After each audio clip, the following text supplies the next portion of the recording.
Bonjour les amis, on se retrouve aujourd'hui pour encore un bloc Euro 3, mais là ce coup-ci c'est un 80 top perf fonte.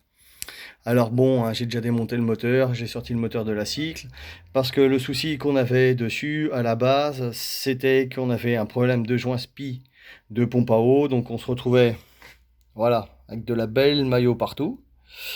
Donc bon bah ça c'est normal. Et puis bah du coup, en approfondissant un petit peu la chose, eh ben on s'est retrouvé avec comme d'habitude hein, la maladie sur les derbies Euro 3, le... les roulements, le jeu dans les portées de roulement. Donc on est parti directement sur des carters qui étaient bons, que j'ai préparés, que je vais vous montrer.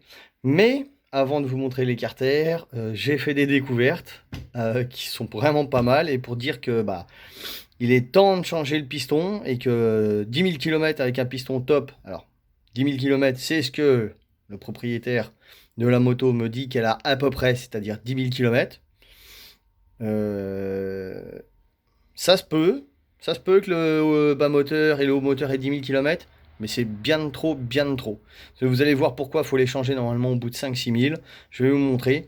Alors déjà, il y avait un souci, c'est que le gars, bah, il avait des problèmes de kick. Alors le ressort, eh ben, il était parti dans l'embrayage, tout ça là-dedans. Donc bon, bah tout ça, c'est bouffé un petit peu parce que ça, voilà, ça a été s'usé derrière la couronne, tout ça. Bon, après, ça, c'est pas trop le problème parce qu'il veut monter un carter de GPR. Il veut pousser pour la démarrer. Alors voilà le souci. Donc déjà, c'est une machine qui a chauffé, parce que vous allez voir pourquoi. Le piston est cramé. Le piston est cramé. Il est tellement fêlé que ça a commencé à passer à travers. Donc ça, c'est la maladie hein, des top perfs quand ils commencent à avoir trop de bornes. Voilà. Là, le piston, il est fêlé dans le milieu. Donc bon, bah il y en a qui ont déjà vu ça. Hein. Voilà. Tout fêlé dans le milieu, donc il fait l'arrondi. Donc il est tout fêlé à l'intérieur. Et puis bah ça c'est un truc. Voilà. Il a fait amorce. Ça, je pense que ça doit être la dernière. Parce que ça, je pense que celles qui sont toutes marron, les amorces qui sont déjà marron, ça doit faire un moment que ça a déjà fait des amorces. Que ça a déjà dû chauffer, puis ça continue à rouler comme ça. Par contre, celle-là, là, la dernière qui brille bien comme il faut, là, je pense que c'est une qui est assez récente. Mais bon, voilà. Ça, c'est un piston. Bah, 4 trop de kilomètres. Faut les changer avant. Alors là, c'est un derby, donc les jupes sont assez courtes. Hein, les pistons sont assez courts comparé aux AM6. Parce que la maladie des AM6, c'est quand ils ont trop de kilomètres. Donc, ils failent ici, hein, bien sûr, dans le milieu. Mais après, ils ont les bas de jupe ici, qui pètent en diagonale. Alors, j'en ai pas à vous montrer parce qu'ils ont tous pété.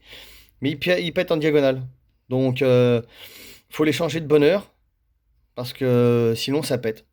Alors, moi, j'ai fait le calcul hein, pour ceux qui veulent à peu près, hein, qui n'ont pas de compteur kilométrique sur leur machine, parce qu'il y en a beaucoup qui sont montés en street et qui n'ont pas de compteur kilométrique. Alors, si vous voulez mettre un compteur d'heures, j'ai fait une moyenne, à peu près un calcul rapide, en essayant, grosso modo, de faire des bons calculs. Il faut changer le piston, aller tous les 45-50 heures de roulage. Ça fait à peu près du 5-6 000 km. Normalement, je crois que Top Perf, c'est préconisé entre 3 et 5 000. 3000 si vous voulez vraiment garder de la bonne perf, tous les 3000 il faut le changer. Vous pouvez pousser jusqu'à 5000 si vous n'êtes pas trop un gros rouleur. Et moi j'ai fait les calculs, 5000 km, ça fait à peu près, ça fait 5-6 000 km, ça fait les 45-50 heures. Donc les gros rouleurs, allez 35-40 heures vous changez le piston. Ceux qui roulent pas trop 50 heures, vous pouvez faire mais pas plus quoi. Donc voilà. Donc bon bah le cylindre, je pense que c'est pareil. Donc du coup bon bah lui, voilà, le fameux moteur qui a les problèmes de portée de roulement, bon bah lui on le dégage, hein, bien sûr. Moi je récupère que le vélo, je change les roulements, tout ça. Alors le vélo, me demandez pas ce que c'est pour l'instant, je vous le dirai dans la prochaine vidéo parce que j'ai pas encore ouvert. Mais on dirait un BRK ou un truc comme ça, là bien les polis, il m'a pas l'air trop dégueulasse, je vais bien voir ce qu'il y a. Et j'ai fait une autre découverte aussi avant de vous montrer les carters, je vais vous montrer ça. Comme quoi la moto ne fait quand même vraiment pas rouler correctement, c'est pas possible. Regardez bien. Il y a le joint spi qui est sorti, qui tourne avec le vélo. J'ai jamais vu ça encore. Enfin, j'en ai vu sur AM6, des joints spi qui sautaient, des joints spi neufs, avec les vraies compressions, puis des fois ça peut arriver, des joints spi qui sont pas de bonne qualité, qui sautent. Mais alors là, heureusement qu'il y a la butée du pignon, mais le joint spi, il tourne avec. Le joint SPI, il est sorti. Donc ça, à mon avis, au niveau performance, ça devait pas être terrible, terrible, terrible. Donc voilà, donc on va refaire tout ça propre, nickel. Hein, récupérer ça, dégager la boîte, tout ça. Et puis on va monter ça. Voilà. Sur les petits carters que je prépare, hein, comme d'habitude. Maintenant, vous commencez à voir un petit peu comment je fais ça. Donc voilà, hein, propre et bavuré. Pareil, nettoyé comme d'hab. Hein. Donc maintenant, je vais remonter ça là-dessus. Et puis bah après, finir ça comme d'habitude. Une petite pâture propre là-dessus. Le gars, il veut une petite pâture. On va nettoyer correctement le cylindre, tout ça. Et puis on remontera ça. Donc là, bon, ça va être un nettoyage, remontage. Et puis la prochaine petite vidéo, ça sera rodage, réglage. Et puis pour montrer un petit peu le bloc fini, comme d'habitude.